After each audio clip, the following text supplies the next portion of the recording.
Bonjour, je vais commencer par corriger l'exercice numéro 2, page 2 que vous aviez à faire. Donc on considère une variable aléatoire grand X qui suit la loi normale centrée réduite n01. Et on vous demandait de donner l'arrondi au millième de ces 4 probabilités.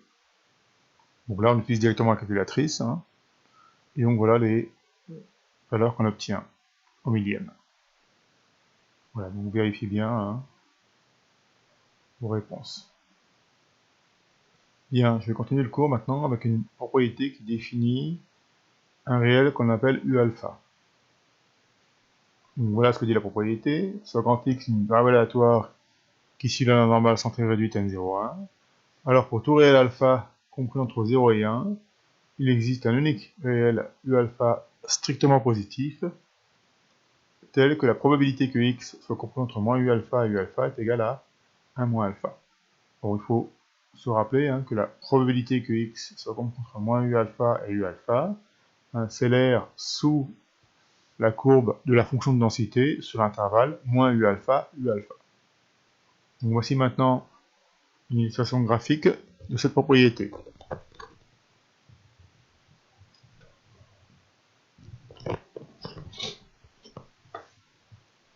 Alors, j'ai représenté donc la courbe de la fonction de densité.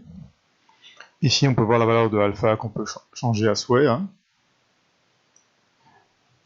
Ici, on lit la valeur de 1 moins alpha. Donc ici, 1 moins alpha. Et donc ici, on voit la valeur de U alpha. Donc ici, par exemple, pour alpha égale 0,41, on a 1 moins alpha qui vaut 0,59. Voilà. Et donc, U alpha, c'est 0,82. Donc ça veut dire que l'air entre moins U alpha et U alpha, c'est-à-dire ici l'air entre moins 0,82 et 0,82, cette air elle est environ égale à 1 moins alpha, qui est égal à 0,59. On peut changer la valeur de alpha. Donc là on a alpha égale à 0,61, 1 moins alpha est égal à 0,39. On trouve que U alpha, donc c'est 0,51.